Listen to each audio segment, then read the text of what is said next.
આના તો ગરબાથી નફરત છે, તો આ કેમ અહીંયા આવ્યો? તું અહીંયા શું કરવા? તારો ફોન જાઓ હવે. પેલા તું આવો તો ઓલું કોણ હે? કોણ? જીવનું વચ્ચે છે ને ગરબાની રમે છે, ગરબા શીખવાડે છે. મેડમ છે.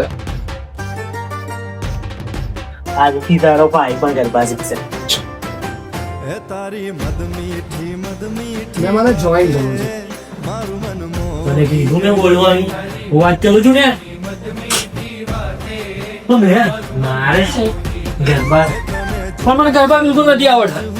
હા 100% શીખવી દઈશ. મેડમ પૈસા કેટલા છે? 3 મહિનાના 1800 રૂપિયા. બસ ખાલી 1800 રૂપિયા? હા. મેં શું યાર મેડમ, 5000 રાખવાની જરૂર હોય યાર તમારે. ના ના 1800 જ છે. ક્યારથી? આજથી જોઈન કરું કે કાલથી? આજથી જ જોઈન કર લો. ઠીક છે, પણ શીખવાડો ચલો તમે.